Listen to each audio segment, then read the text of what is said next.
Oh, hey, there's people watching. Sorry, I had to step out for a bit. Uh, well, welcome to the stream. Happy Friday. Um, let's see.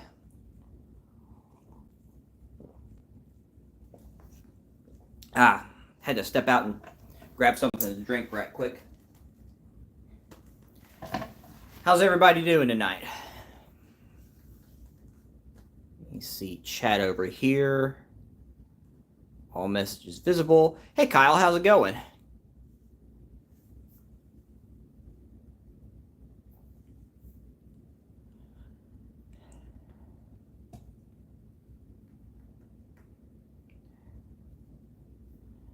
Okay. So we already got 3 people online, so I figured it's just as well, 2 people now. So let's go ahead and talk about some recent acquisitions. At work, busy weekend. Man, it's been a busy week. I'm making it. I'm vertical, I guess. It's been a crazy week myself. I've had a crazy week myself, so I feel your pain. Um, so before we get into any of the engines, first off, I bought a Loke programmer. I haven't had time to fool around with it yet. It's barely been out of the package, but that's going to allow me to start speed matching and programming the engines I have. So in the future, you're probably not going to see much in the way of new acquisitions. You're probably going to see me more upgrading what I have. So, pardon me, it's going to look more like an engine right here that doesn't have sound in it. Will eventually get sound in the future. So that's going to open up to different things. Yeah, sweet indeed. I have a desk in what is my office area, and there's some open space where I usually work from home. I don't work from home all that much, so I'm trying to eventually going to make that a programming workbench station, and I'm going to put my Loke programmer over there so I can start programming trains. But with that out of the way, I've got several engines in the project, quote unquote, project bin. And we're going to go over a few more. These 4 right here are recent purchases that I got for fairly cheap. Or shall I say, fairly inexpensive. So we're going to start with the first 2. These are 2 Bachmann Spectrum D8-40Cs. One is C&W 8514, and the other is Union Pacific 9202. Now, for this one, the couplers are not on there yet, but the front and rear grab irons are still in the box. I just haven't had the opportunity to put them together yet. And these 2 are definitely going to be in more along the lines of projects. This one will allow me to get some decaling experience in. If you'll notice, the nose decal is a bit off center, so I haven't made up my mind if I want to fix that, or rather, when I'll fix that. But sound's definitely coming for this one. Well, I've voiced in the past that I plan to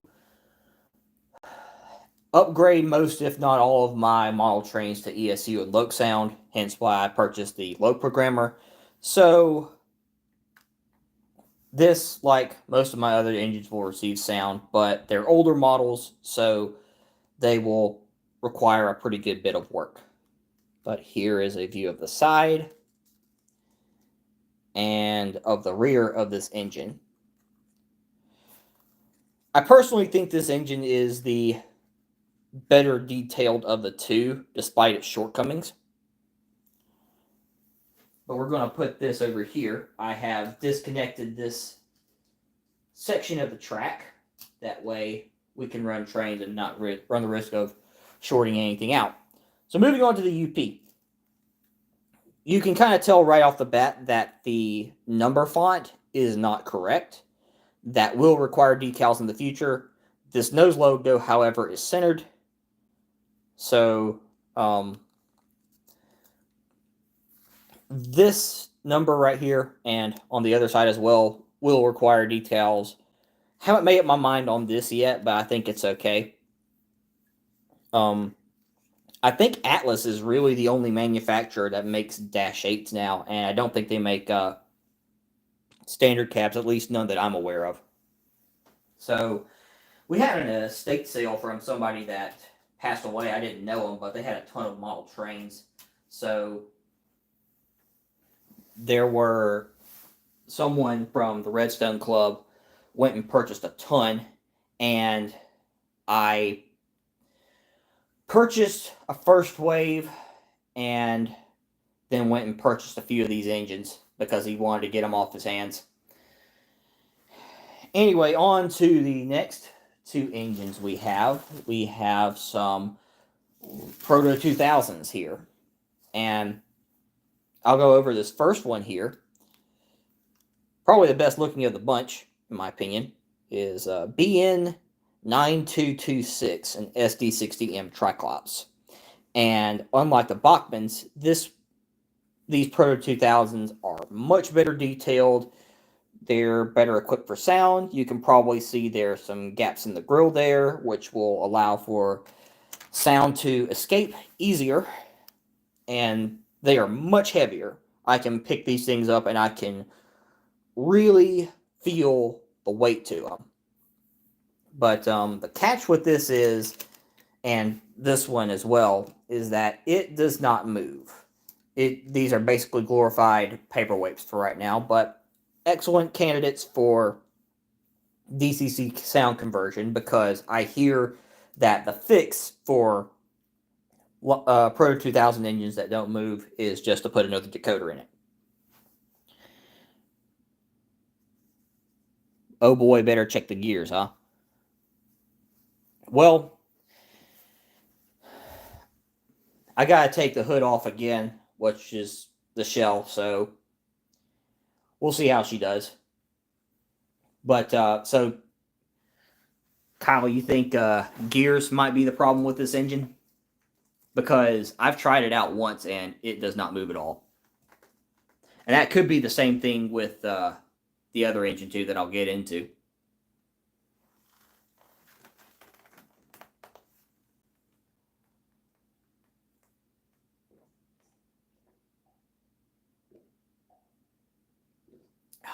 Excuse me. Had to get something to drink.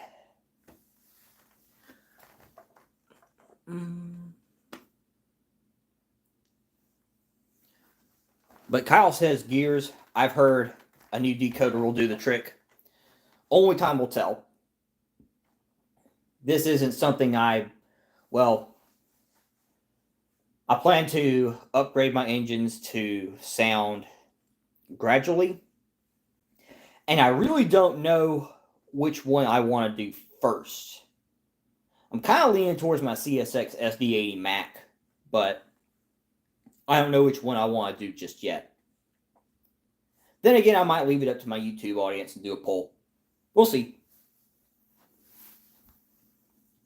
Okay, I'll put this over here.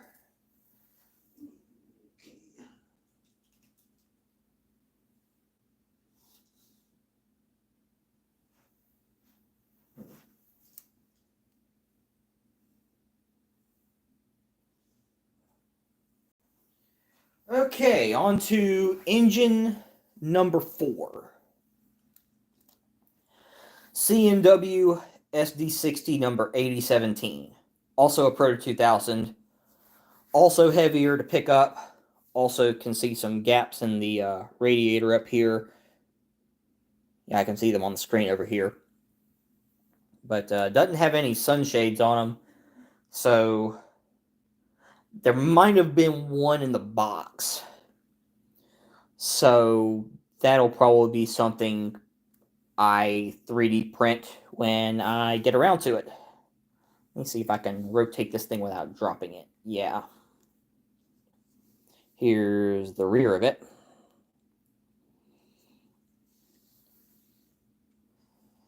And for engines of this time, I'd say they're fairly well detailed, but this, like the BN, doesn't run.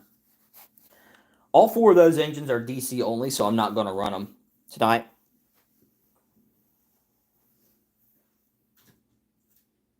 It's too long for the track. Oh well.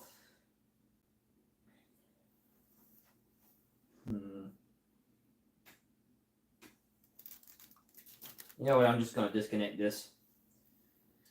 I'm going to put all four of the engines over here.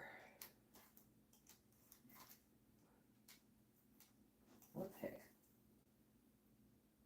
Well, imagine that. The snowplow just fell off.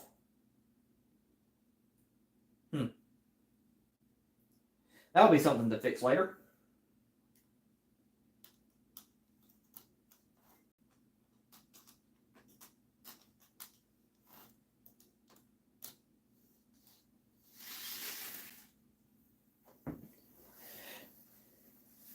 Yeah, I was wondering why the engine wasn't setting very well on the track, but the front snowplow just so happened to fall off. Looks like I'll have to super glue it back on or something. Looks like it's already had a bit of super glue applied to it, so that means I'll probably need some more. Move this over here. I don't think I gave a rear view of this guy, but here it is. For engines of their time, I gotta give them credit that these are pretty well detailed. I can kind of see through the top radiator of the engine, so that's pretty cool.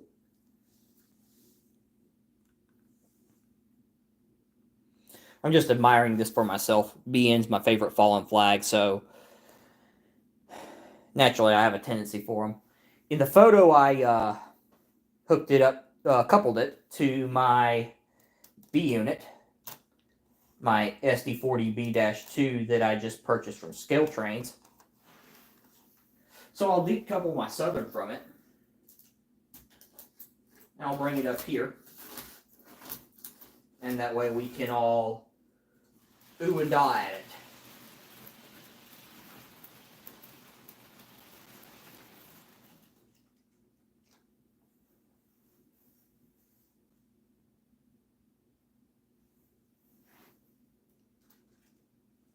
And I think what I'm going to do is move this out. And I've got a long train here so you can hear the slack in it. And I'm going to put this third.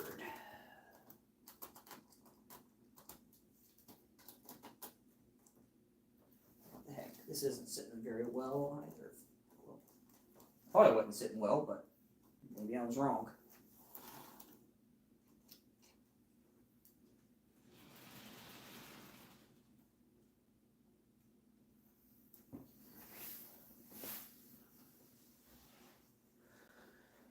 And I'm going to pull these on ahead.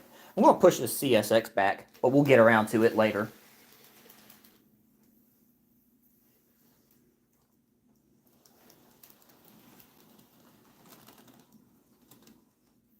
So this truck came off.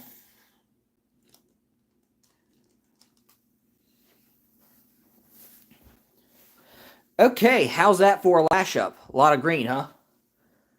Okay, move it forward some more.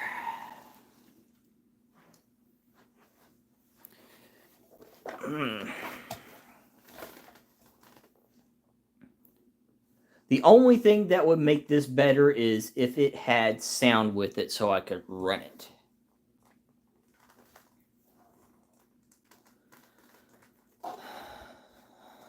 Well, the middle engine's the only one that has sound with it. The other two don't. And The third one has a DCC decoder in it, but it's not sound. Well, I'm glad your father would approve. BN's my favorite fallen flag, so naturally anything Cascade Green and I tend to go for it. When I was a kid, my parents knew folks that worked for the BN down towards down on our line to Pensacola, and they would let me up in the cab as a child of their Cascade Green. They would let me up in the cab of their Cascade Green engines. Don't really remember what models, but I remember seeing a lot of standard cab EMDs, not like wide cab SD60Ms. Didn't even see a lot of Executive Max or anything like that. To be honest, I don't even remember C30-7s. But I remember seeing a few white face engines, but it was mostly the usual Cascade Green, the non-white face scheme. But what else? But yeah, that's kind of why BN's my favorite Class 1 and really how I got into trains as a whole. I got hooked young.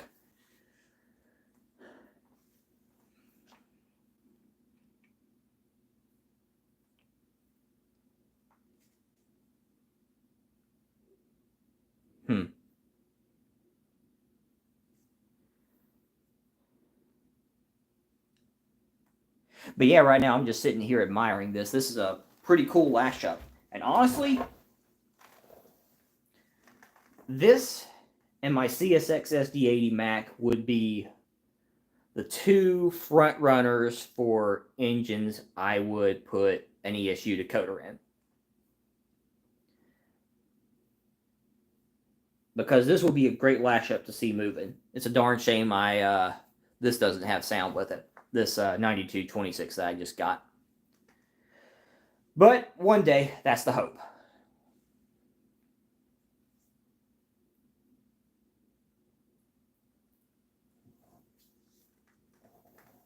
I'm going to move these 2-8s to the other track right quick.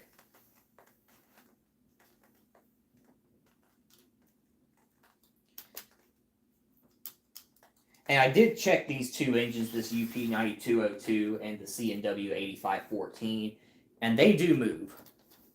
But they just don't have sound in it. And I usually try to keep my DC and DCC engines separate when operating on a DCC line.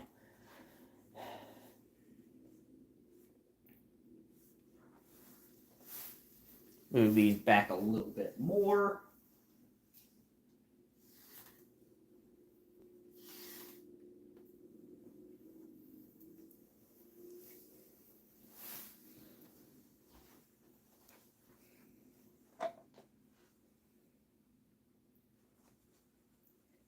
And that's really why I'm collecting a lot of variety as far as HO scale engines go, is foreign power. When I lived up in Greenville, South Carolina, I had this idea of building a model railroad that was loosely based on Norfolk Southern from 90s up to 2018.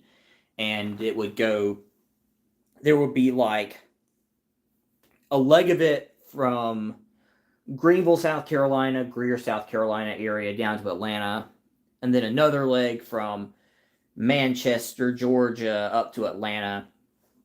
And then there will be a main artery connecting Atlanta and Birmingham. And then there will be two legs that would split off the Birmingham. One would be going to Mobile, and I forget where the other one went, but anyway, there was going to be two legs.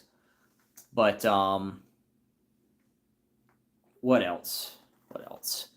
But yeah, when I moved up to Huntsville, that kind of changed up because I know my future model railroad, I wanted to, when I was living up in Greenville, I wanted places that were, that I had been to, that I had filmed trains in before.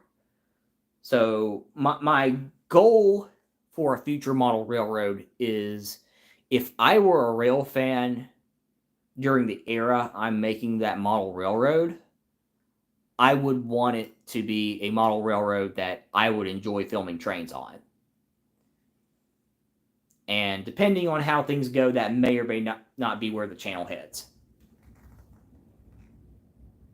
But as for a future model railroad, I don't know what it holds. I just know I would like for it to be big. I would like for it to be something that I can have fun on, and something I can also share with others.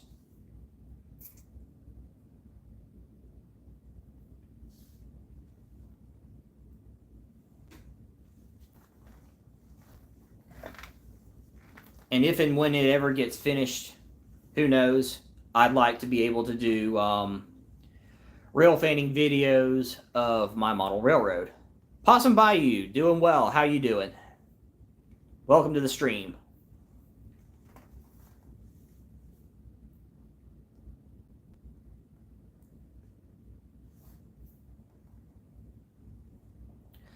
I'm just out here dreaming of what my future model railroad will look like someday.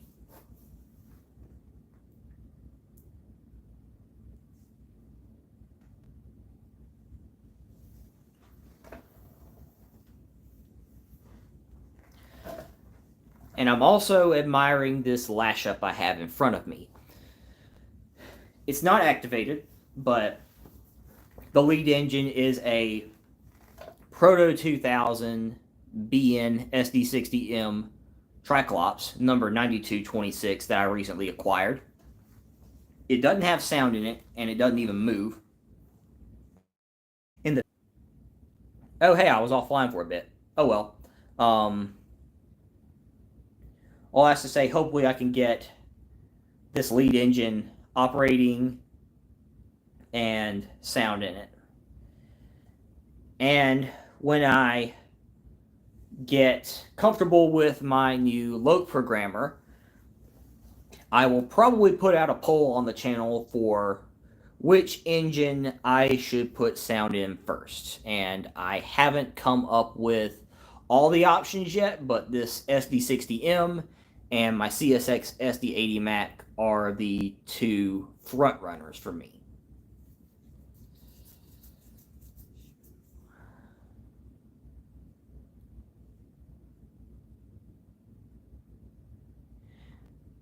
Nothing wrong with staying small. It's whatever works for you, honestly. Nothing wrong with staying small. And my 2 cents, I kind of encourage people to start small when building a model railroad, because when you have a ton of space and you're just getting started, it can be pretty intimidating.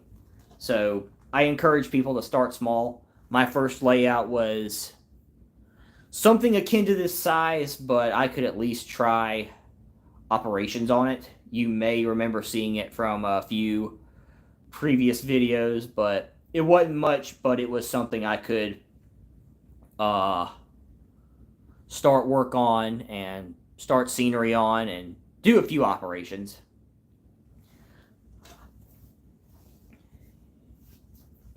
Yeah, I've been seeing Facebook posts for the train show in Pensacola, and if I was down in that area, I'd totally go to it. But there is one up in Winchester, Tennessee tomorrow that I will be going to, and I'll see what I come away with. But whatever I acquire will show up in next month's live stream. I debated putting this stream off till tomorrow evening, but I figured, what the heck, let's just go with it. Now, I think I'm going to bring out my two C&W motors so we can gaze at those two. Let's see.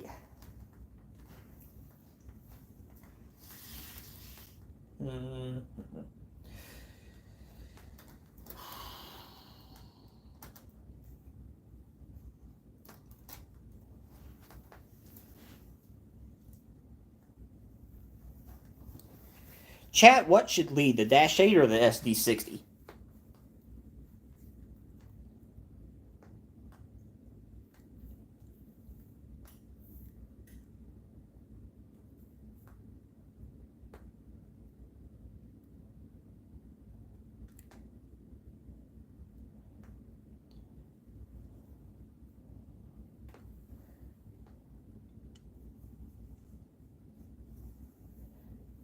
Gotcha. GP30s at the shop in Tennessee. Well, hopefully you like them. I'm sure you will. Scale Trains makes good model trains. And they're a preferred manufacturer for me. Largely because of their sound, but engine quality overall is pretty good. Alright, SD60 it is then.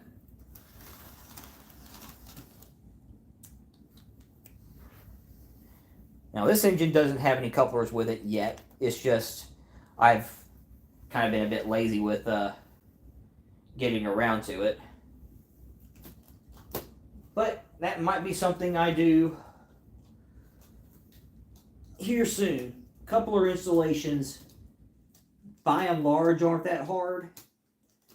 Usually, well, every now and then you have one or two engines that give you trouble, but by and large, coupler installations aren't all that bad.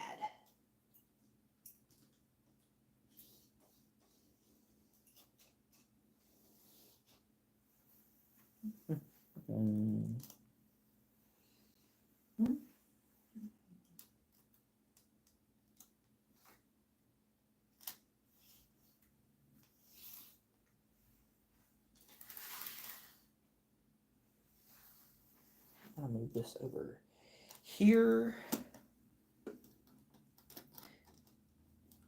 And I haven't figured out how to get the shell off of this Bachmann engine. Actually,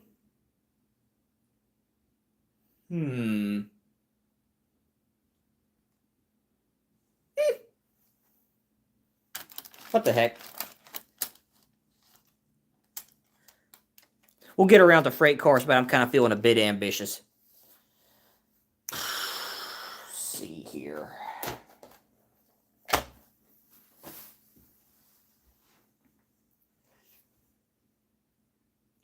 We're going to have a bit of a miniature work session, and I am going to add some couplers to this Dash 8. It looks to be a, well, famous last words, it looks to be a fairly straightforward process. Let's see, what bit?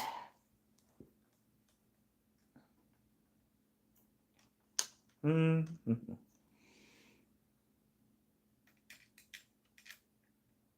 that'll do.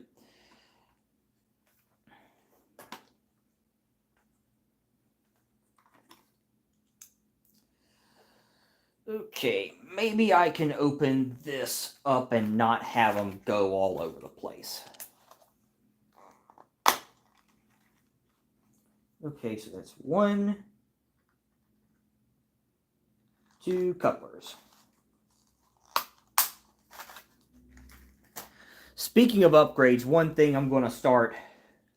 I have started doing is started upgrading my rolling stock to KD wheels and couplers.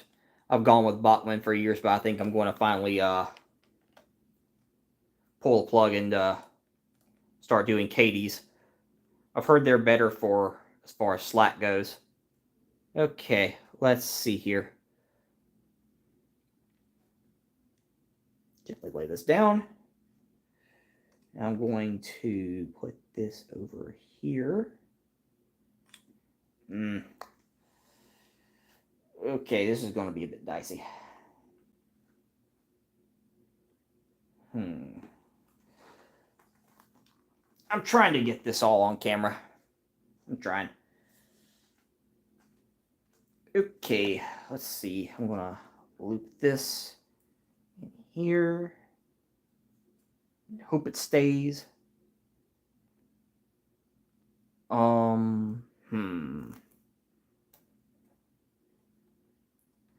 Yeah, I don't know how I'm going to get this to stay upright.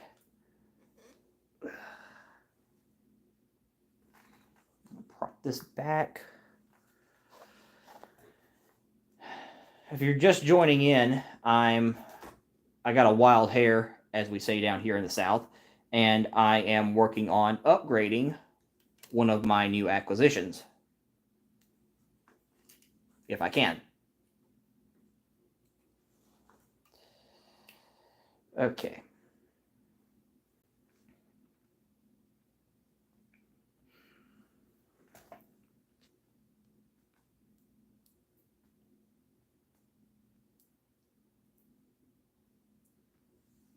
Yeah, man, I hope you get your engines. Trying to read the chat every now and then. Let's see. I'm going to put this. Ooh. Okay. I think I see how this goes in.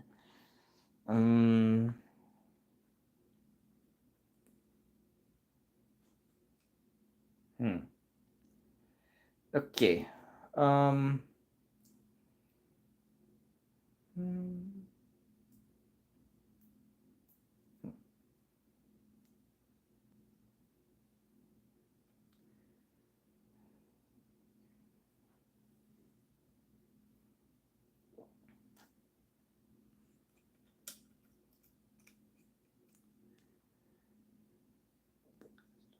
Hmm. Easy. Okay. Well, I said this would be fairly straightforward, but it looks like I'm going to need a third hand or something to actually get this in there.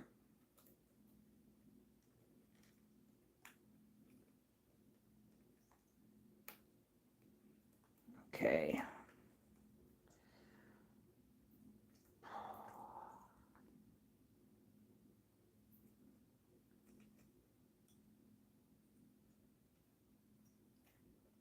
Okay. Got the screw in.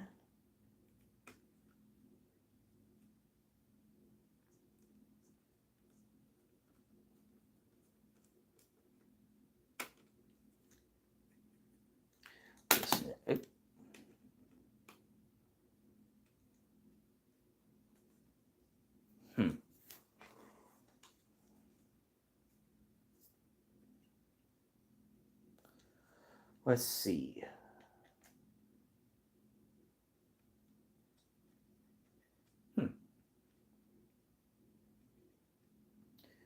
Okay, I think I see what the problem is. Coupler is moving okay, but it's rubbing up against the snowplow. From the looks of it. Maybe it's just as simple as clipping this portion of the coupler off.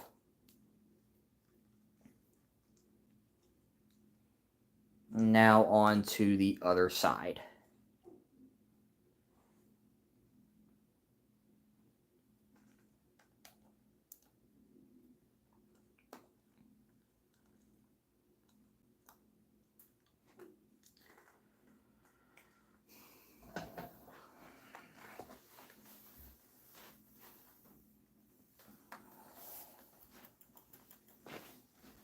Let's see.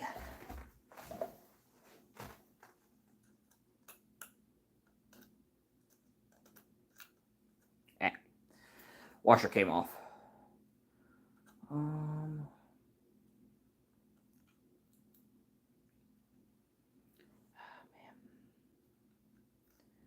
Now it doesn't want to behave.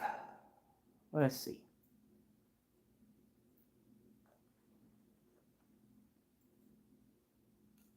Blast it.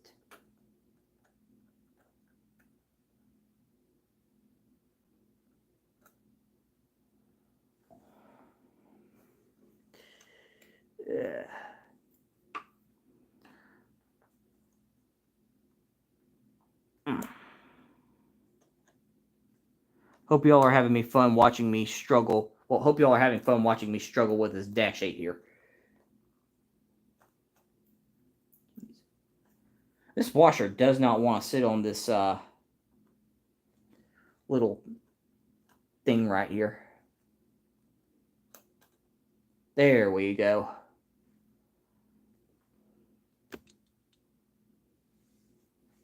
Okay. Coupler.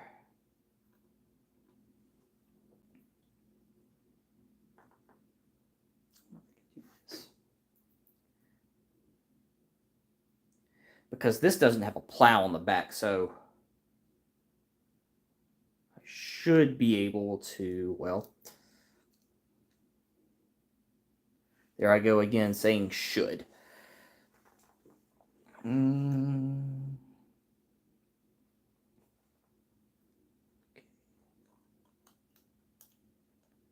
There we go. Good. Now time to screw it in there.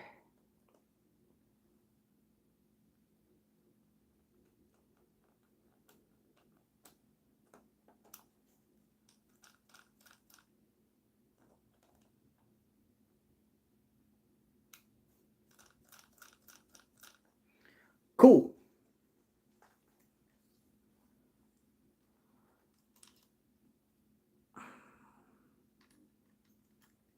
Maybe tighten it a bit more.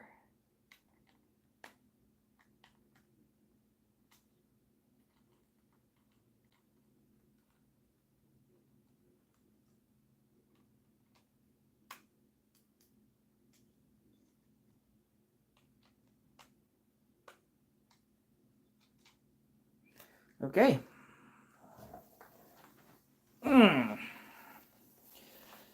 I'd say that's a successful coupler replacement.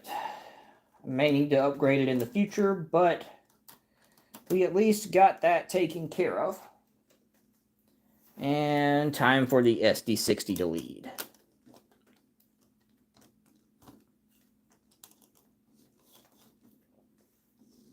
I saw we had 6 people on the live stream, so welcome, folks. Cool. Good couple. Well, down to 5 now. But either way. Oop. Didn't get that on properly.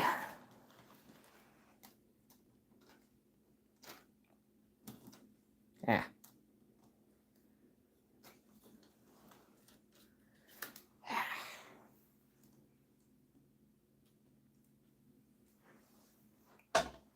Okay. Now we have a C&W lash up.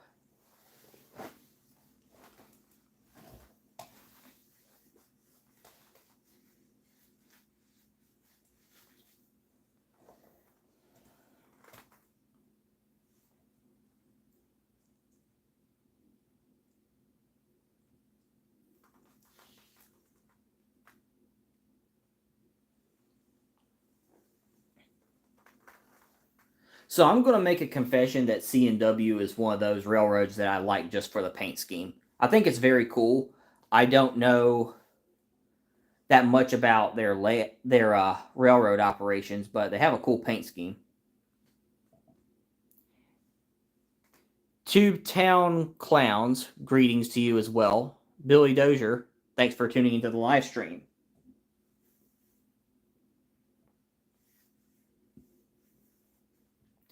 We are at 6 people now. Once again. 40 minutes into the stream. We're not doing too bad.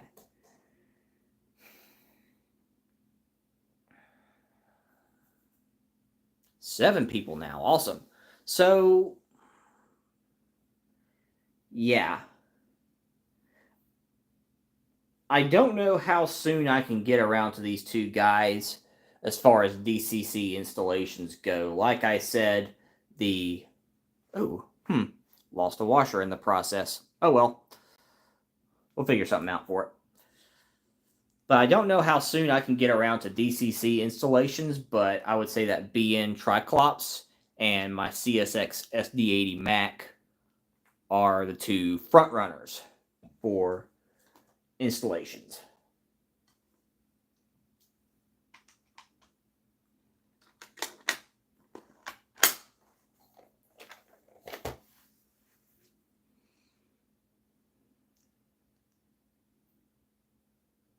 Okay. Well, I think we've let these sit here. Probably not as long as the BNs, but I think we've let these sit here for a pretty good bit. So I'm going to move these over to the sides, to the side here. Let's see.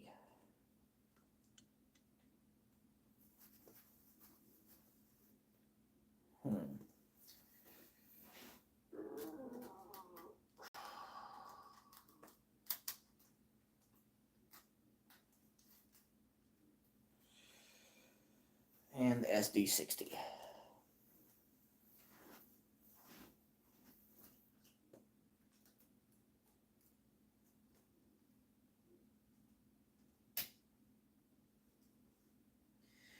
And that's going to be all we have as far as locomotives go.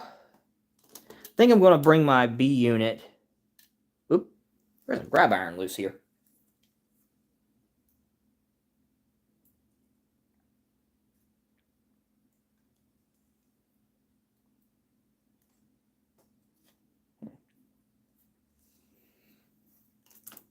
I'm going to put this on the tracks.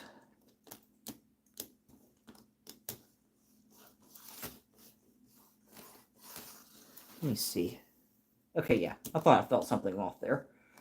Okay. And then I'm going to bring my B unit over. See, Kyle? Foreign power.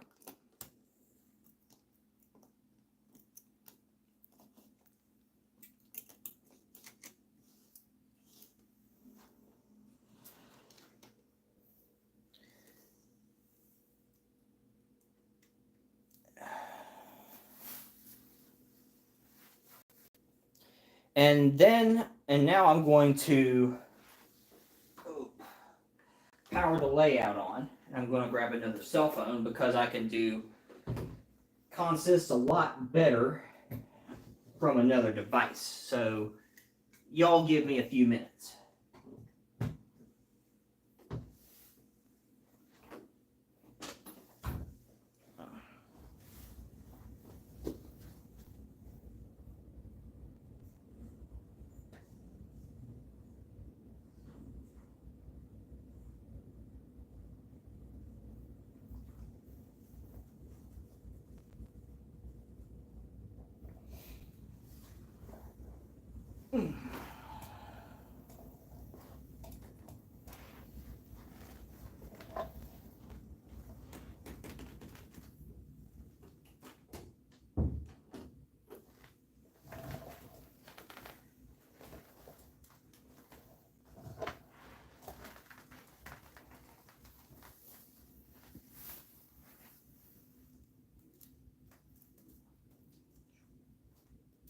Okay.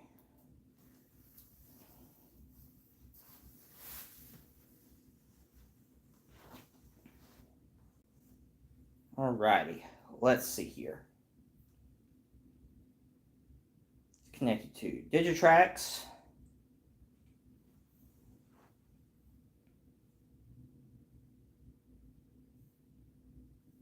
Engine driver. Select.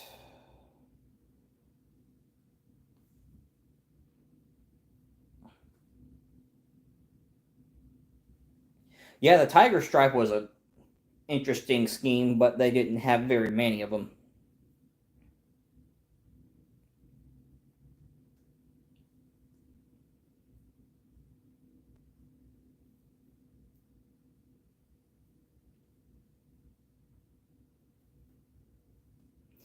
All right, time to fire it up.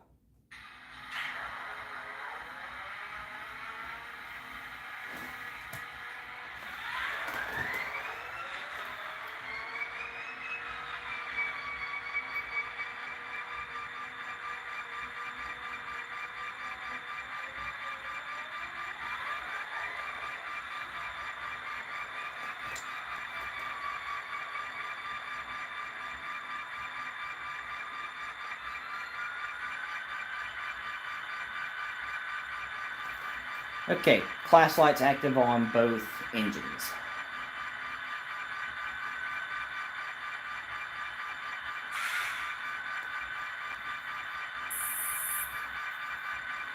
I'm gonna move it ahead.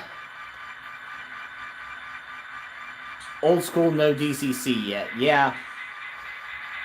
I started out with a few DC engines, but mostly made my way over to DCC and sound. The 4 engines that I have over to the right are all non-DCC, but they will eventually get decoders in the future. Just projects for me to practice on.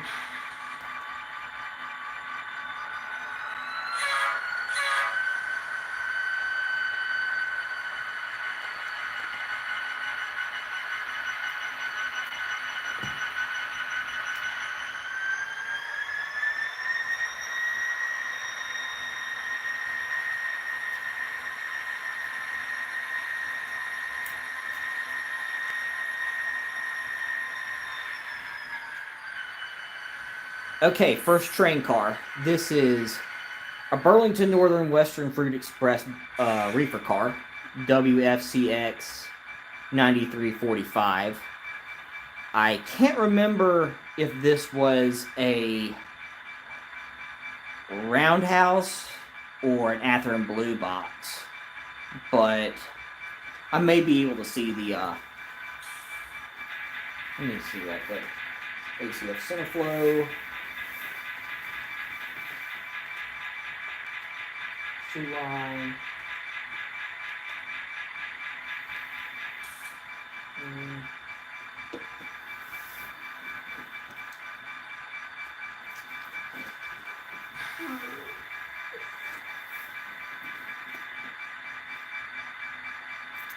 Okay, so this is an Athearn Blue box.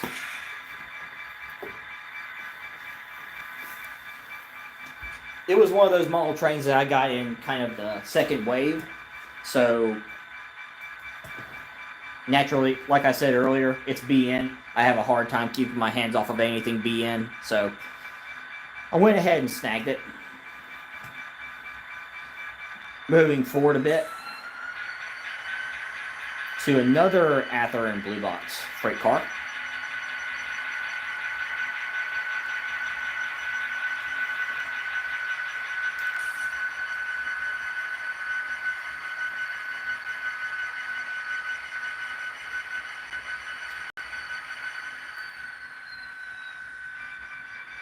This is Sioux Line 73982. It's a covered hopper.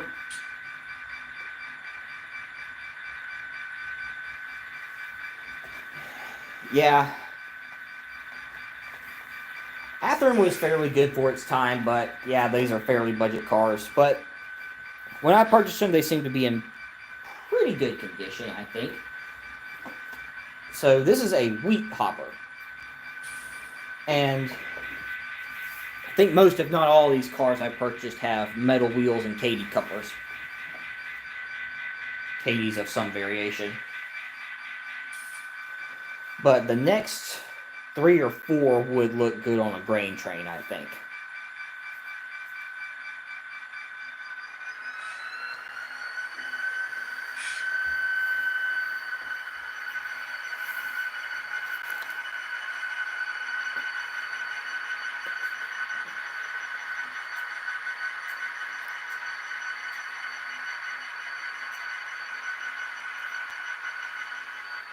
So here we have Western Pacific covered hopper number 12051. And like I said, I feel like this would look pretty good on a grain train. And the next car is just a few road numbers down. It is the 12027. The 12051 was the roundhouse kit. And the Western Pacific 12027 is a blue box. Now, this Union Pacific covered hopper that's coming up here, there's an antique store in Huntsville that had some used model trains for sale, and I tried to take what I thought looked to be the best of the bunch. And this is one of them. They had duplicate road numbers, and I took it. UP21609. Not sure what manufacturer it is, but these two look to be fairly similar builds, so I think it's pretty safe to say that it's an Athearn Blue box as well. And here we have a Montana Rail Link boxcar coming up. This one was an E&C Shops kit. Fairly old kit. And Montana Rail Link is now a fallen flag. But it was definitely an interesting build to put together. This is MRL 30041. But I'm trying to get a variety of boxcars for my paper mill and my paper operation. One problem that I haven't really mentioned yet is storage for train cars. A lot of these train cars that I have here, I bought used and didn't come with a box. So I have a bunch of train cars on the model railroad and nowhere to put them. And the same is for the Schnabel car, the very far back wall up there. Believe it or not, they don't make a box long enough to fit the car in one piece, and I've done some looking around. I'm probably going to wind up making my own box for this thing. So time to move on. We have 4 more box cars, and they are of the same build for the most part. First one is Railbox 10,001. And box cars like this are pretty much a dime a dozen. You see them most anywhere. And this one coming up is a really unique one. McCloud River Railroad Company MR 2110. I think that's a short line in the Northwest, but I thought that would be an interesting piece in the name of variety. And this other yellow one coming up is Terminal Railway Alabama State Docks number 78198. Most of you know I used to go to college in Mobile, and I filmed trains down there quite a bit. So when I saw this one, I already knew I was snagging it. No questions asked. So there's another Terminal Railway boxcar on the layout of a different road number. So I thought this was a pretty good piece to add to my roster.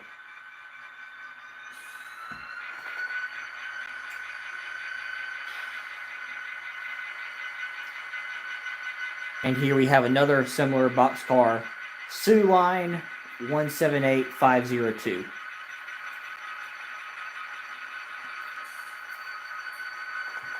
Dad would always nitpick at me for saying, Slater, you don't have enough color on your model railroad. So, Dad, if you're still watching, I hope you're satisfied. Coming up, we have UP Gondola number 31216. And that's pretty much all I have in terms of, well, I think I have a couple more acquisitions to go over. I don't know. This yellow C&W covered hopper, I think this was something I bought from the antique shop too. The Railbox, McCloud River, Terminal Railway, and Sioux Line came from the antique shop, as well as this C&W. And I was able to upgrade it with it and these others with Katie couplers.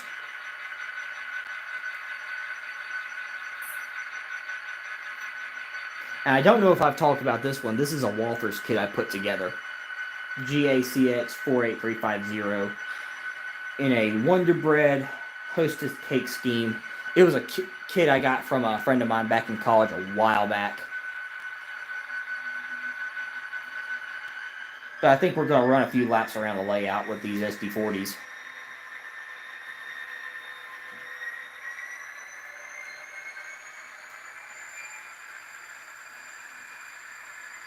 I typically don't run trains this long, so we'll see how this goes.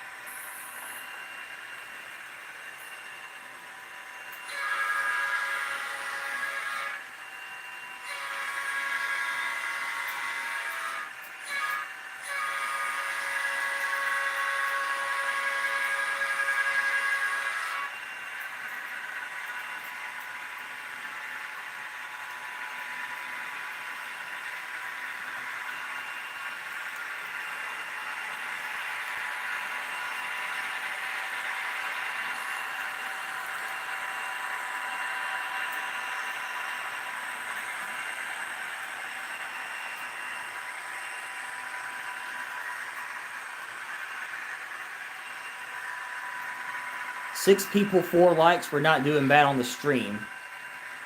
If you haven't already, give it a like. Every little bit helps.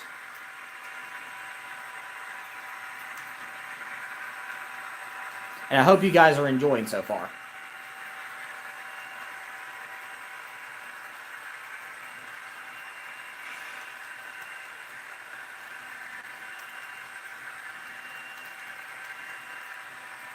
I'm going to keep this running and hopefully nothing breaks.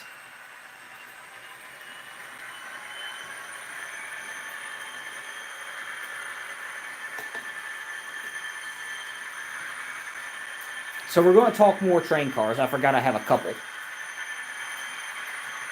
5 likes. Awesome.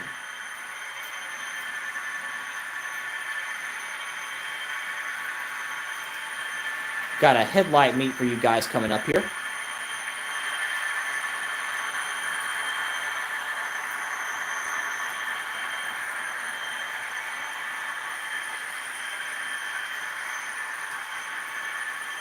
So I'm slowly building up my intermodal train, and as it just so happens, it's all Athearn Blue Box as well. I've had BN64058 for quite some while, but I recently acquired DTTX 74002 in the estate sale. I'm going to keep pulling it forward. Notice that there are only 4 well cars with this.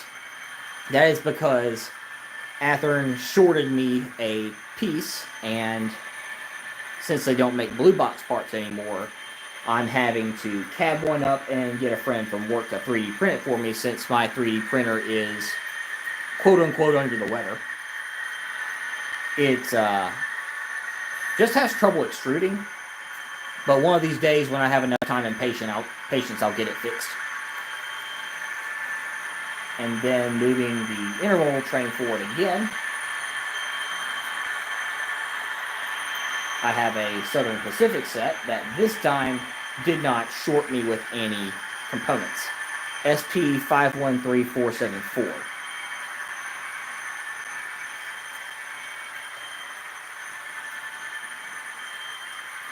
And that rounds out the rolling stock pretty much. Now we're just going to run trains till I get tired of it.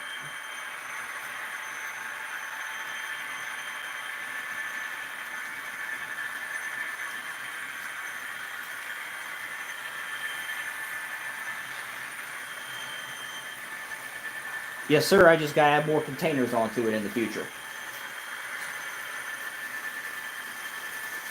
Got a train show tomorrow in Winchester, Tennessee, so I'll be looking out for that along with boxes to store my trains in.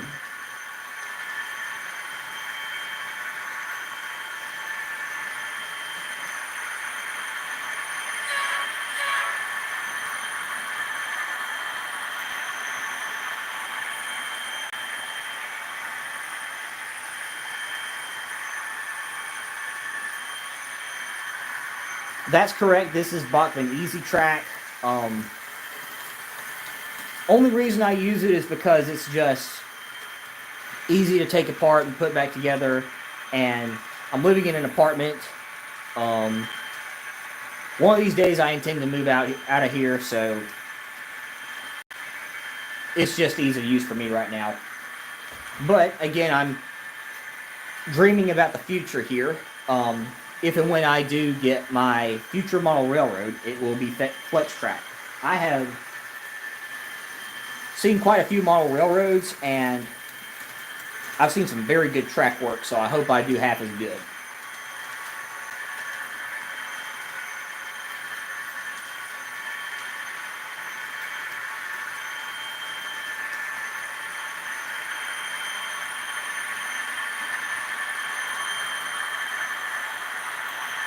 I think this is a 17-car mixed freight we have going here, so,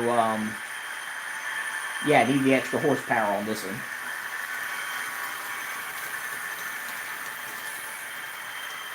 And this intermodal train is, on paper, 3 5-car well sets, but one of them's 4 because it's missing a component, and I've got to get it 3D printed.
I've never been to this train show up in Winchester, so I don't really know what to expect, but stuff like this, I try to go into it with an open mind, so we'll see what I come away with.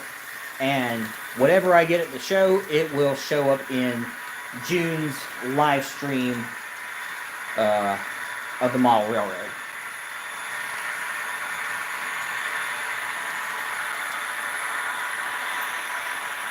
And if I get lucky, I'll find a box for that Schnabel car back there and finish my track work so I can do ops on this thing.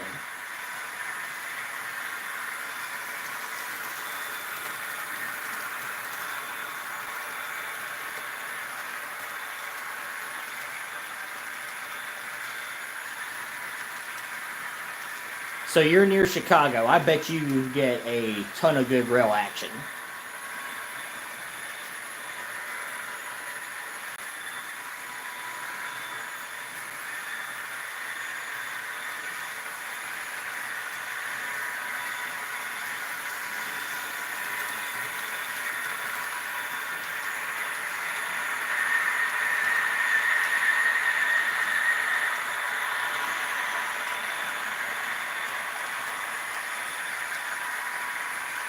Good stuff. So, Tubetown Clown, since you're up near Chicago, what's your favorite Chicago area railroad?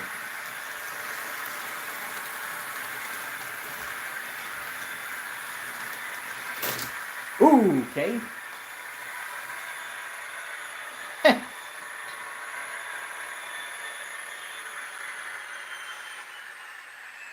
BN. Just like me. Well, we kind of had a nut-oh. So the downside to these blue box kits is that they are so dadgum light that they will derail on these crossovers every now and then, and that's exactly what we just had happen here. Let's see.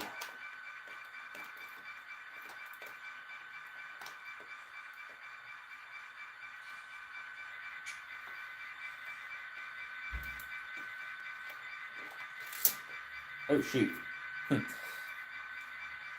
Yeah, I got this at the Birmingham train show, and this commemorative Walthers trailer truck. And I put it in the well over here because sometimes railroads do that, and it jolted the trailer so hard it fell off into the roadbed.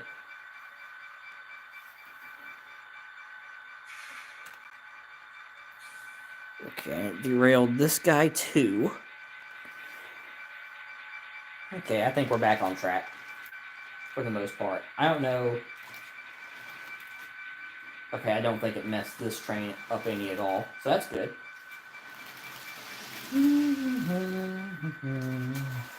Oop, spoke too soon.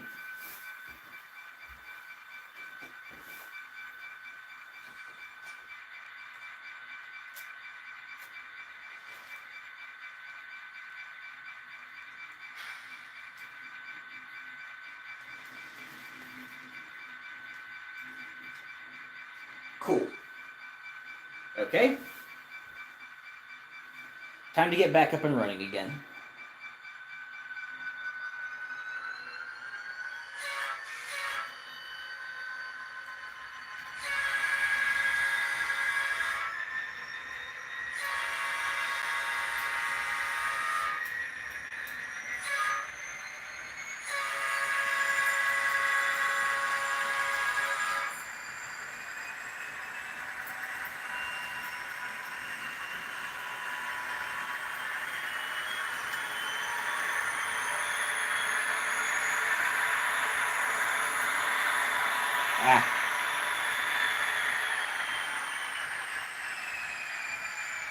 Uncoupled again.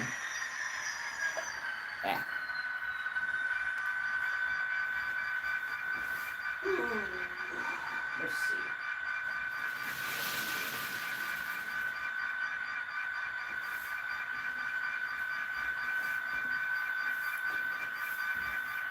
Well, it was going good for a little bit.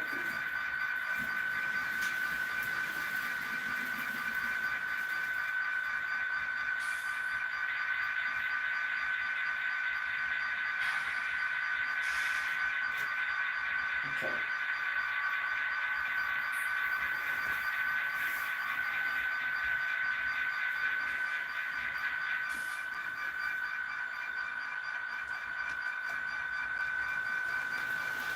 So on most of these live streams, I just that TASD boxcar I was talking about earlier seems to have a bad knack for uncoupling. So I'm going to take it off the train and ooh, shoot. I see what happened.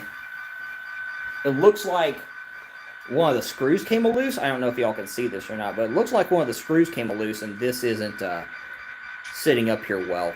It's a little bit loose, so should be a fairly easy fix.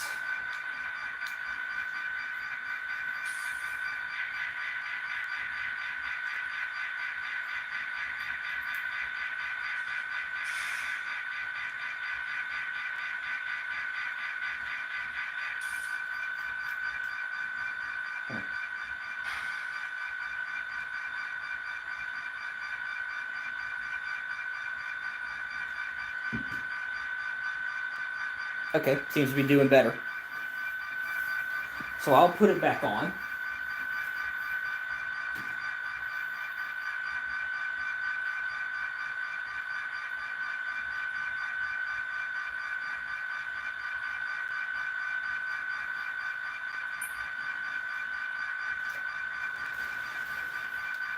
Okay. And now, so as I was saying, on a lot of these live streams, I tend to do stuff just for the heck of it. So I think what I'm going to do is add a couple of auto racks to this train and really make it chase its own EOT.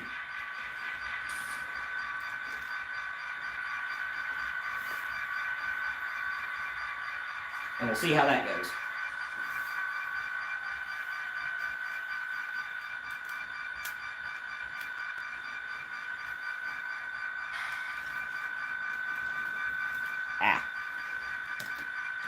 This one wanted to drift a bit too.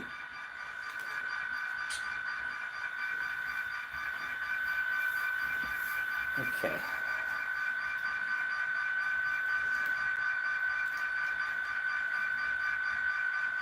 Okay.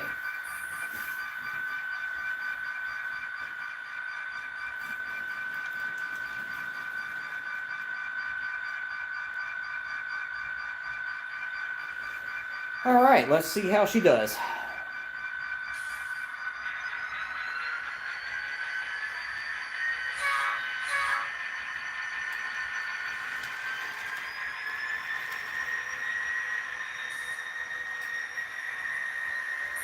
Not good.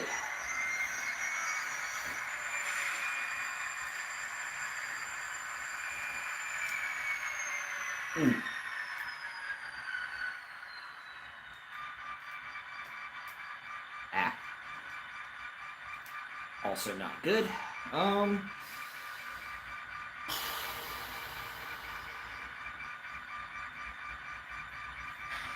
So I had something off the railroad kind of nudge the auto rack off and derail it, the BN one.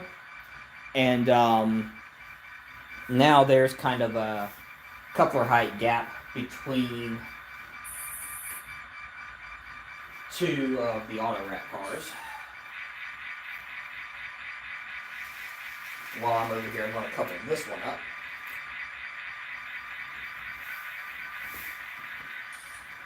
Now, I think I'm going to bring it back out of the way. If it doesn't derail again.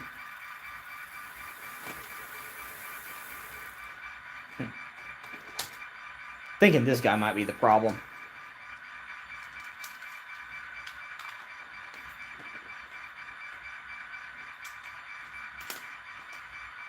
Six lights, good stuff. Thank y'all. So I'm just going to set this right here, I guess. I might just move it back here. Let's see. Apologies for the technical difficulties. Troubleshooting is just a part of it.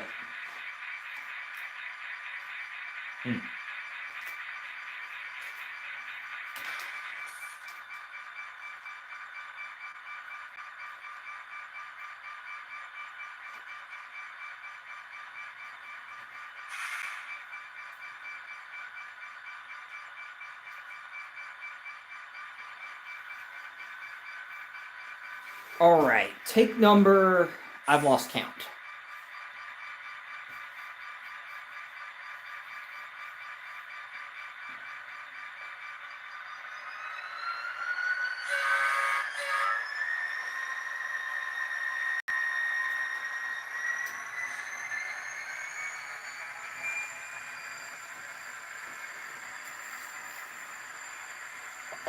Blast it.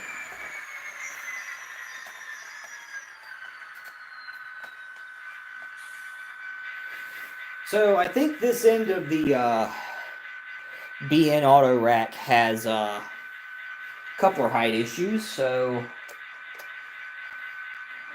what I'm going to do is put some red tape on it, and I'll circle back to it.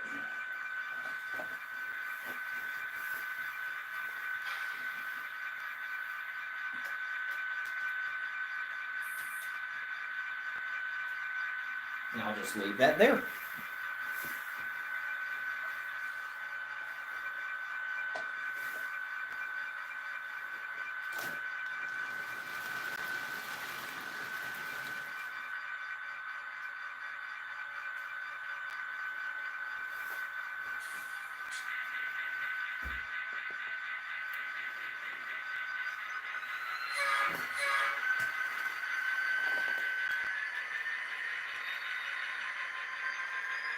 Okay, 7, I'll take your word for it. Oop, man. Uncoupled in 2 places, so I guess this will be number 8. Oh, man.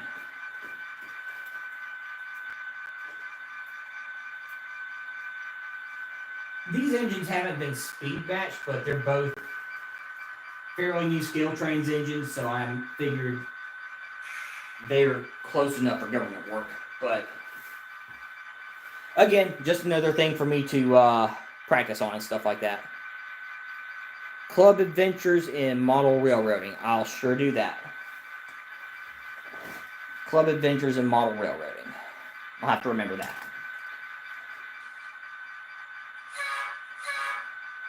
Now, hopefully we can finally get moving here.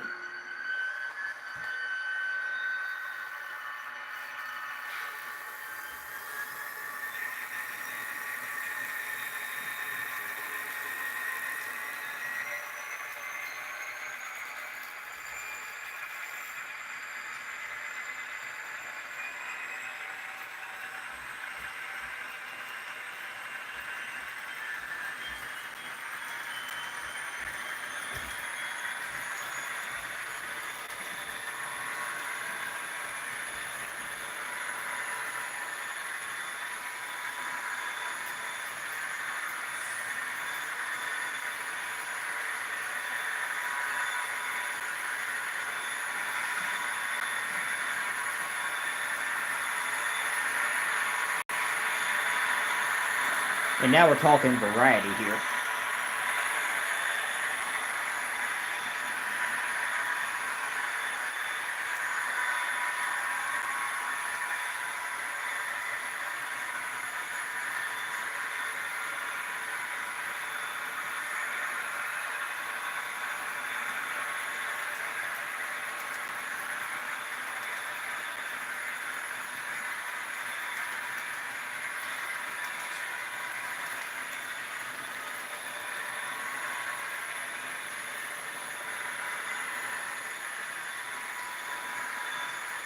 So one thing to make mention of, there's definitely going to be more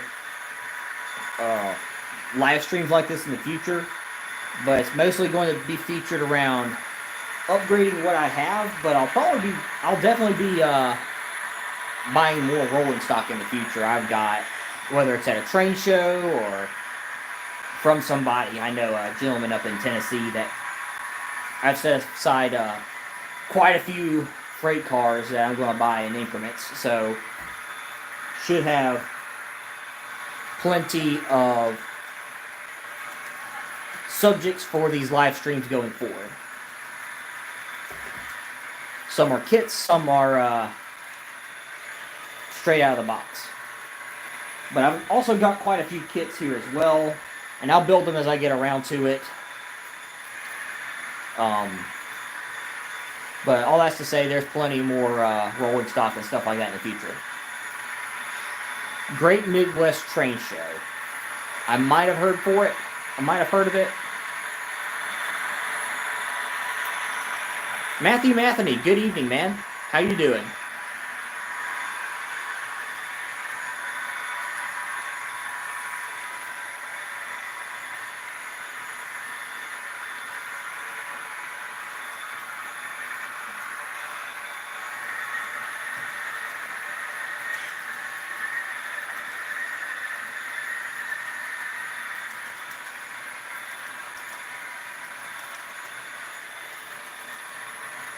Oh yeah, man, I forget it's been storming down that way quite a bit, but it's been on and off showers up here in North Alabama. But hope y'all make it out okay.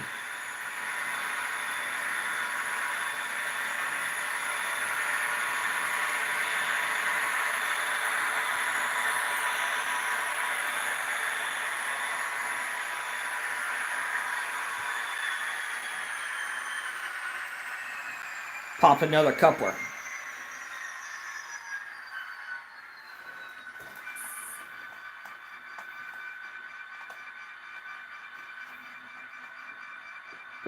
Yeah, man, looking forward to it. Definitely looking forward to it.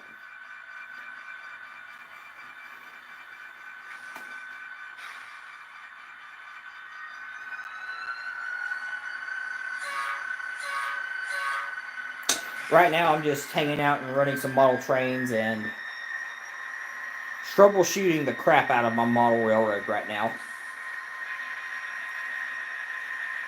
Running a 17-18 car mixed freight right now, and have had several decouplings, so a lot of troubleshooting going on.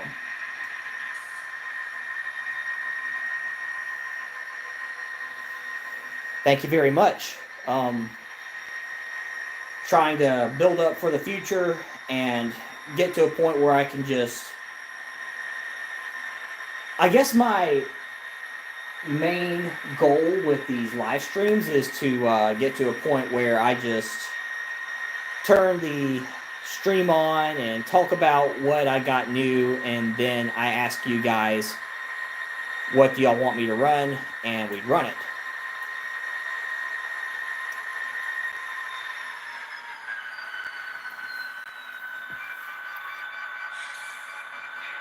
Four buildings full of vendors. That sounds like an incredible train show.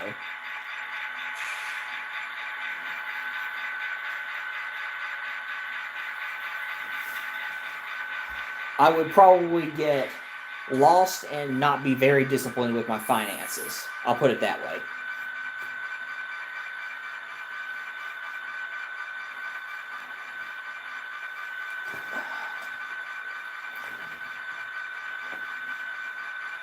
We have a handful of train shows up in the North Alabama, Middle Tennessee area, and I try my best to support those when I can. But here lately, I've been getting some fairly inexpensive stuff from estate sales, and there's still more to come. I have about half a tote of HO stuff that I have from a estate sale, and I'm going to be buying that in increments, and I will review them on the layout as I get around to it.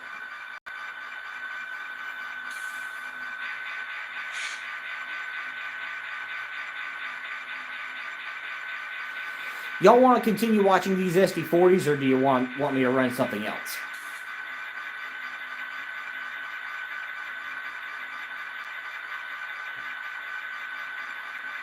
Yeah, so my future goal is to do 1990s up to 2018, because it seems to me like 2018, early 2019, basically when all the big Class 1s hopped on the PSR bandwagon, the rail fanning kind of went downhill from there.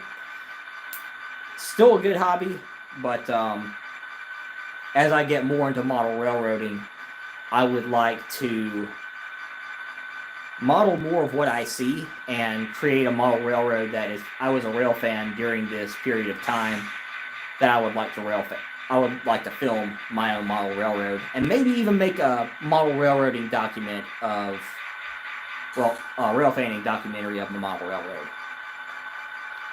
Well, it's funny you say it looks good to run. It sure does look good to run, but it doesn't run. At least not yet. So, I got that thing. It's a Proto 2000 SD60M Triclops, and I got it for $20 because essentially all it is a glorified paperweight. It does not move at all. It'll make the buzzing sound that a DC model does, but it will not move at all. So, I've heard that a DCC decoder will fix it. Somebody, Kyle Stevens on the stream earlier, made a comment about the gears on this thing. Oh shoot, man, you should have tuned into the stream earlier. I had my SD40-2B and my C30-7 lashed together, and it looked very cool. I almost wanted to go out and buy an ESU decoder for my SD60M right away, just so I could run all three of those together, because it was a very good looking lash up. But if you want to see it, you'll have to wait till I make the stream public. I do this with most every live stream I do, and yeah, that way you can go back and watch what I have.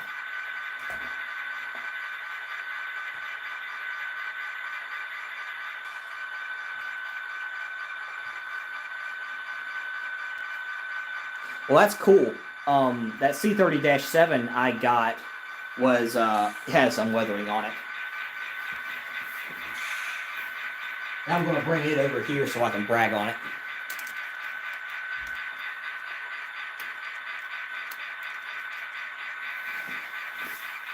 Yeah. I mentioned this on a live stream at one point, but this engine right here, I got at a train show in Easley, South Carolina, $100. Originally, I was under the impression that it did not have a DCC decoder in it, and it was a straight DC model. But much to my surprise, this did have a DCC decoder in it. Not sound, but I can run it on the railroad, should I please. You love anything Frisco, BN. You're a man after my own heart.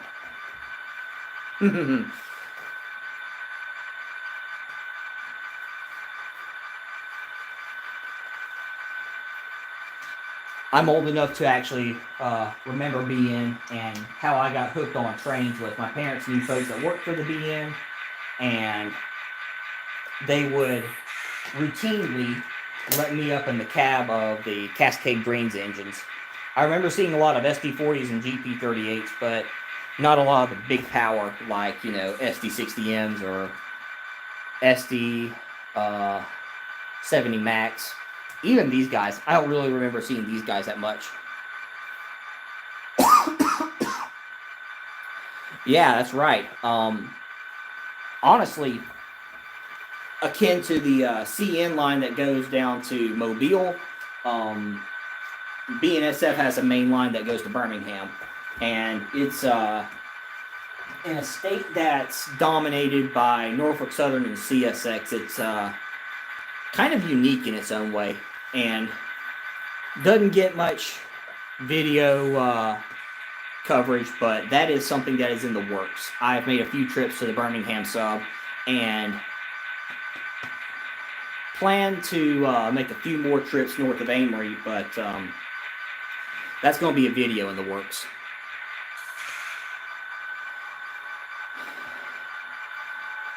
Yeah, man, the IDs for those passenger trains, I believe, were 217 and 218. Fun fact, my grandmother, her dad and her older brother used to work for the Frisco as station agents in Kimbrough, Alabama. And she remembers seeing the steam engines and the passenger trains and stuff like that. And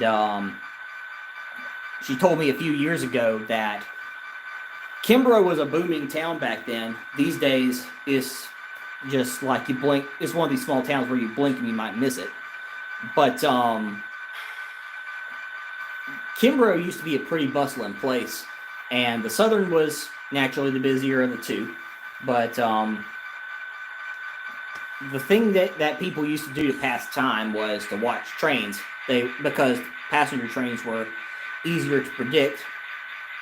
They would go trackside and sit and wait for the train to go by just to kill time.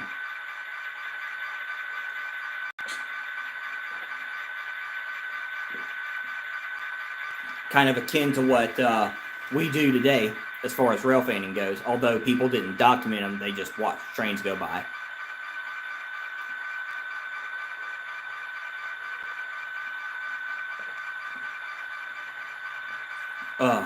Man, we're already coming up on an hour and a half on this live stream. Hard to believe.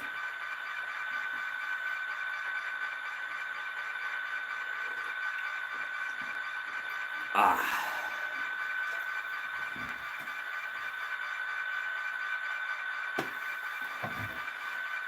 don't know about y'all, but I got me a glass of Milo's over here, and I'm kicking back and relaxing and having a good time.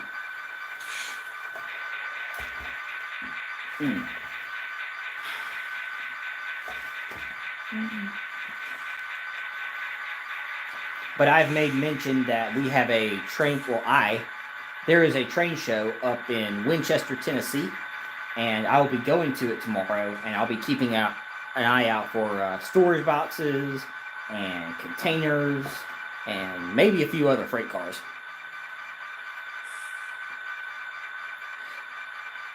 Huh, you know, that's crazy. I would have never guessed that you brew sweet tea in a coffee maker, but I guess you can. I mean,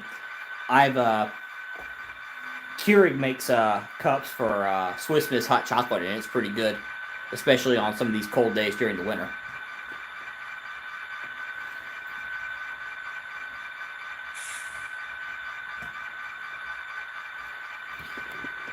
I don't know if you can see all the way back there. I've got a UP Standard Cab-8, a C&W Standard Cab-8, and a C&W SD60 back there that I acquired from an estate sale for a relatively inexpensive price. They're older models, but they're projects. And I don't know when I'm going to get around to them, but I'm going to get around to them, put decoders in them, decal them up a bit, and spruce them up a bit, especially those Bachmans, because they could really use the work. The Proto 2000s are for models that were made during the late 2000s, or the 2000s and the early 2010s. They're in pretty good shape.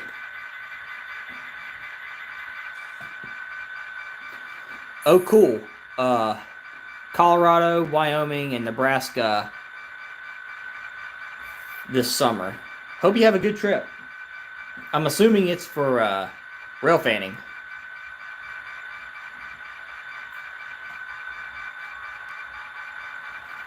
Yeah, I hope you get some good stuff, man. I'll be looking out for those photos.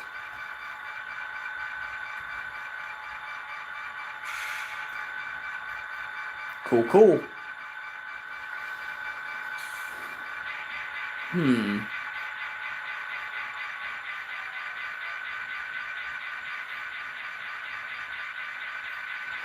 So I usually don't run this engine with my SD40-2 because it'll just about want to take off and leave it. But now that I've got that load programmer, I intend to build a workstation of sorts on my desk on the other side of this bedroom wall over here, and get something where I can try speed matching. Going to work on the address. Basically, get familiar with my new load programmer.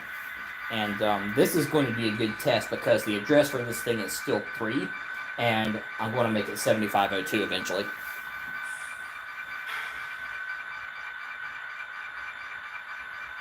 Oh, I didn't know they started the test train back up in Mobile.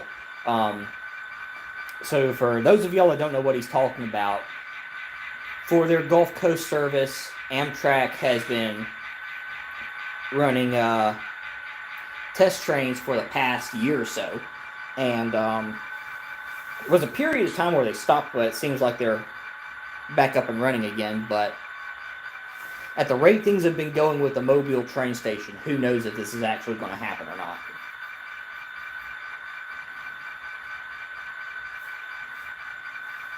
I'm going to turn this thing around.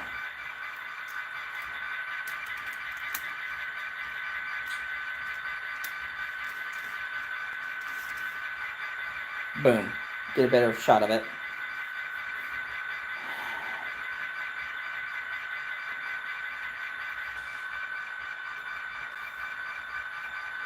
In fact, I think I'm going to take my CSX off and run this BN for a change on the intermodal train. In BN videos from back in the 80s or 90s, I don't really recall seeing 6-axle power that much on stack trains, but it's my model railroad, so we will do it.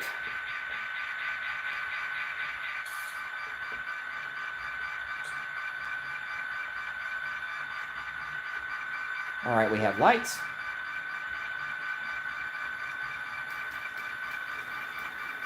And like I said, it really doesn't take much to get this thing moving.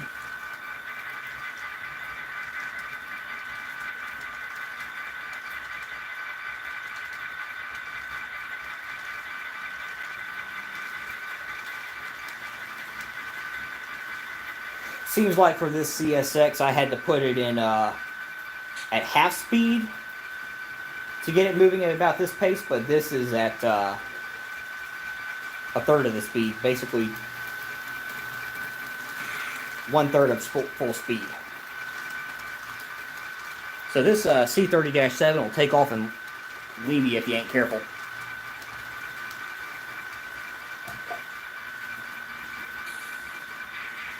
We're back up to 7 people again. Very cool. 8 people now. Awesome. Well, welcome. If you haven't liked and subscribed already, I encourage you to do so. Right now, we're just hanging out and running model trains. And just talking about the railroad in general.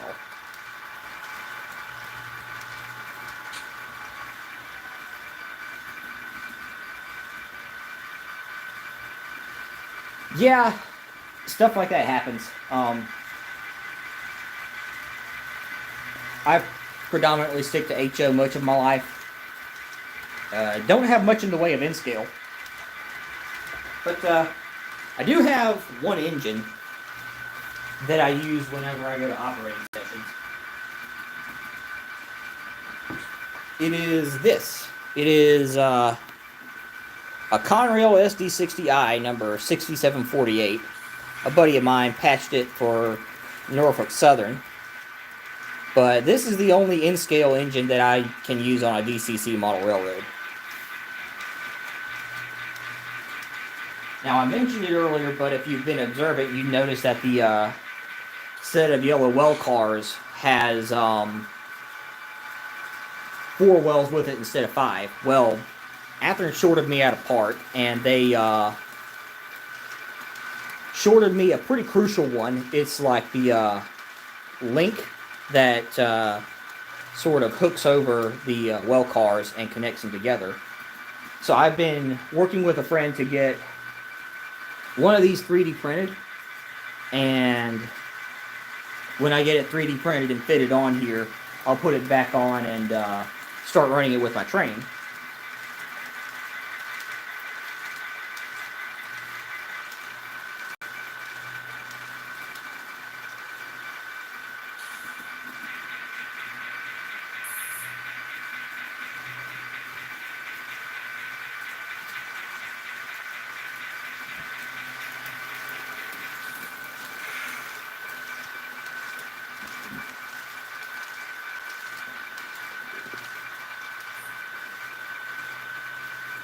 Oh, we had an uncoupling. Yeah, coupler brake.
So the C30-7 is an Atlas, and both of these SD40-2s are Scale Trains engines.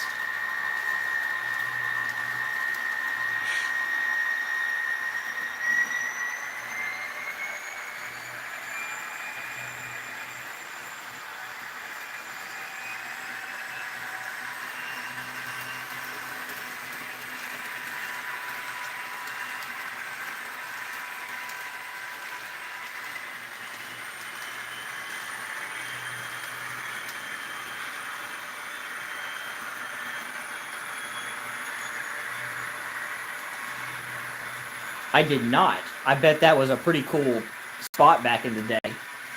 A triple interlocking between the Frisco, the Southern, and the IC in Jasper, Alabama. That would have been cool to see.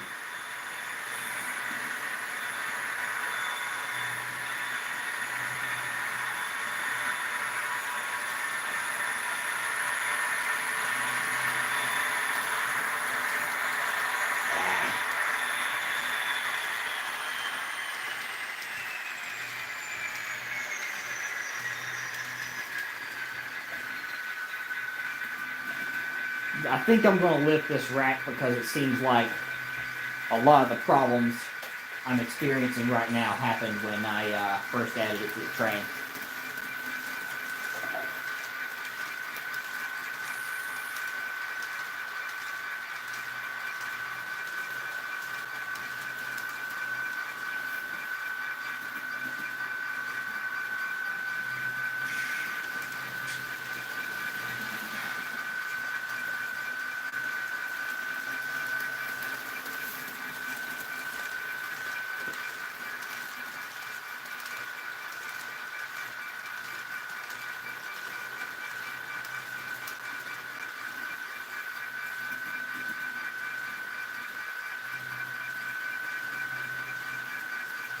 Yeah, Plant Miller's huge.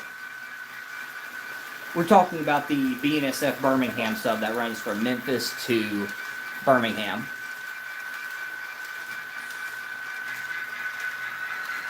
Doesn't get as much rail traffic as it used to back in the day, but it's still a pretty interesting line.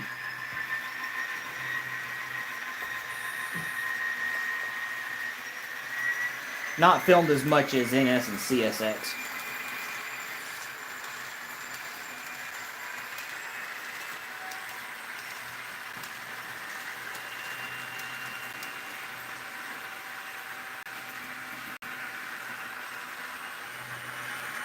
I think the least amount of people we've had watching this entire live stream has been 2 folks, but we've had a pretty steady crowd, so thank you guys for watching.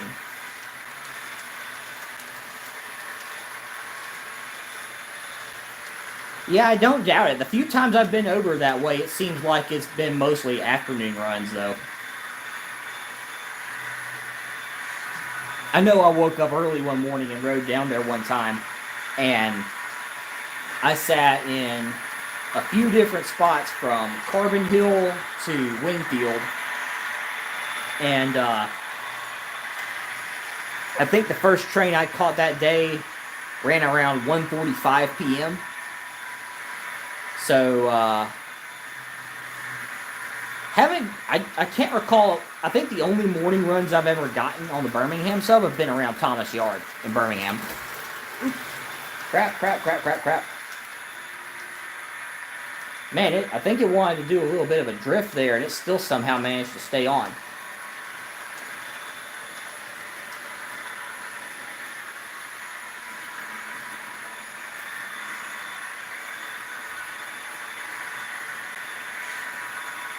Okay. Let's see what we got. Yeah. Looks like this derailed itself and re-railed itself.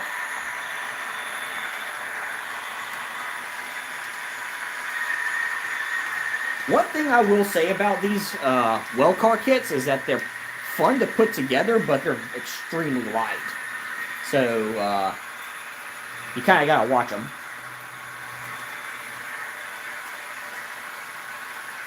No, it doesn't. Once it derails, it's on the ground.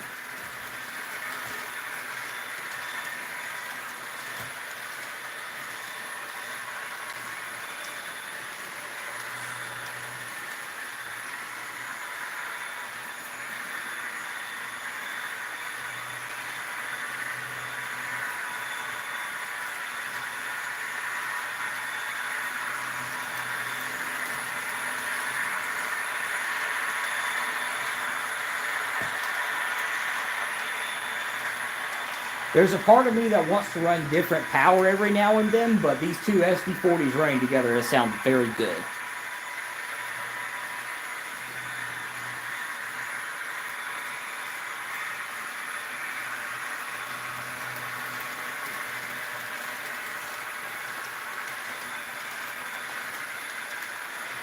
We're at an hour and 45 minutes into this live stream. I think we're going to give it another 15-ish minutes and then call it a night.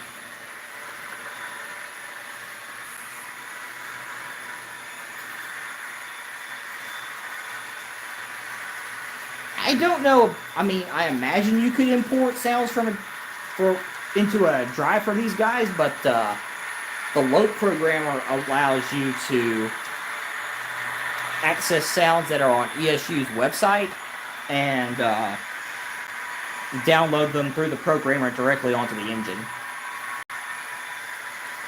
onto the decoder. At least I think that's how it works. I still have yet to fool with the thing, so it'll take some time to learn it, I imagine, as is with everything.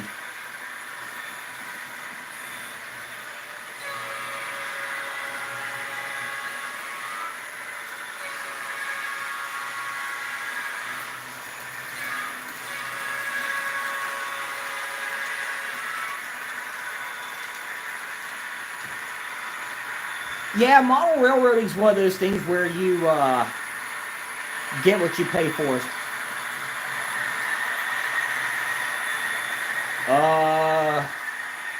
Oops.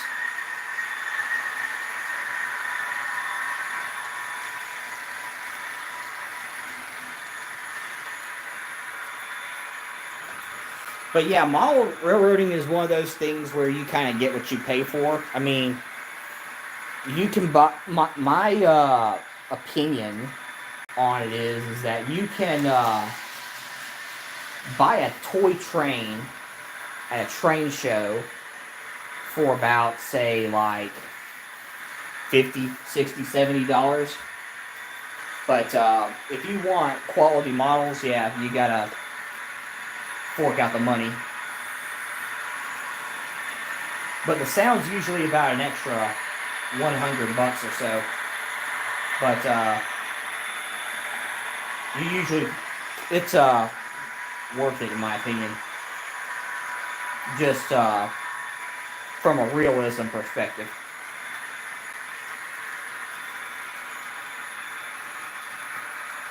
Well, it decoupled again.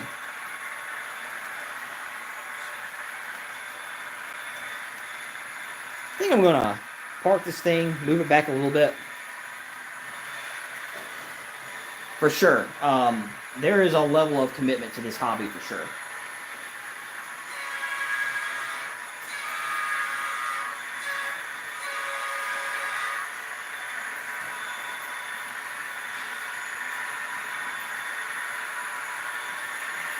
For such a long train, I'm surprised this mixed freight is running as well as it is. For the most part, it was just when those auto racks were on the train is when I was having problems with these. But now that I've taken them off, it seems to be running fairly well.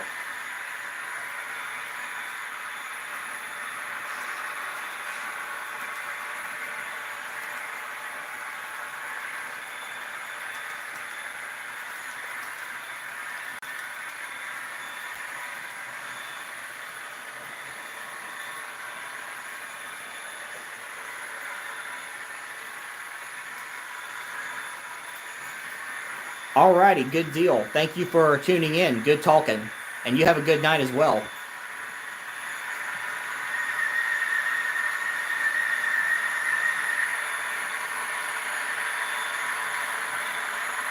So I think we're going to go for about another 10-ish minutes, and then we can call it a night.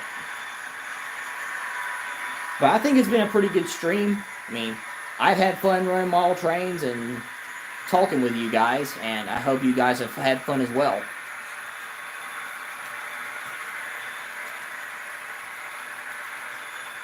And who knows, as far as horsepower goes, maybe we can see a little bit more variety in the future.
I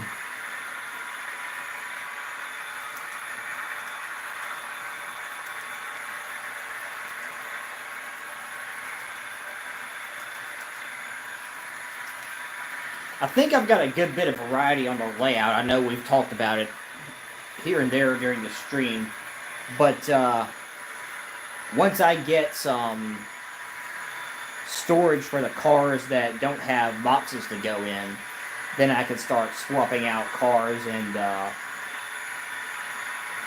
run kind of more cooler stuff, because I know I bought some Exact Rail box cars a while back, and those are sitting in boxes, and I kind of think it's a shame to do that to brand new train cars, but they will make an appearance on the layout again in the future.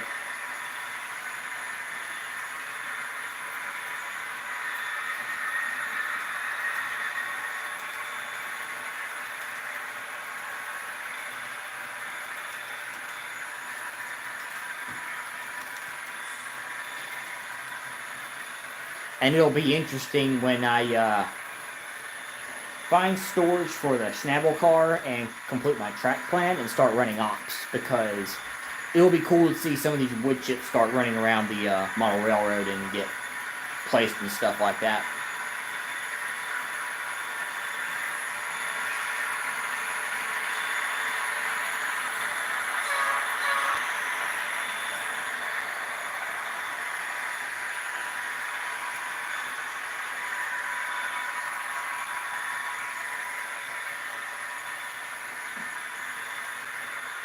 Seems like that McLeod River boxcar wobbles every time it rolls over that turnout.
I think I messed it up by putting the CSX engine on the rails.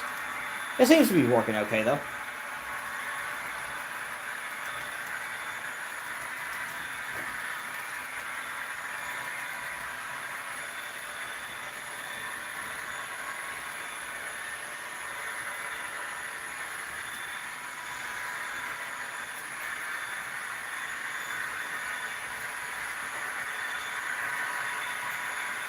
I think I'm going to give it a few more laps and then we'll call it a stream.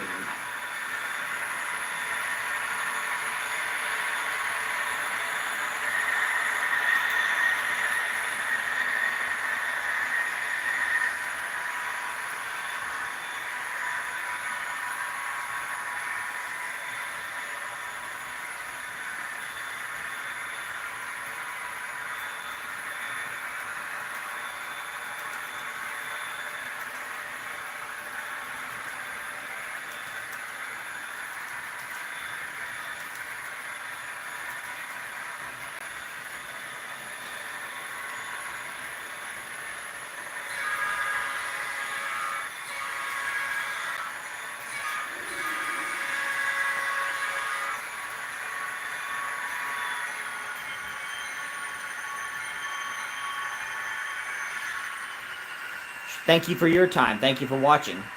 You have a good night as well.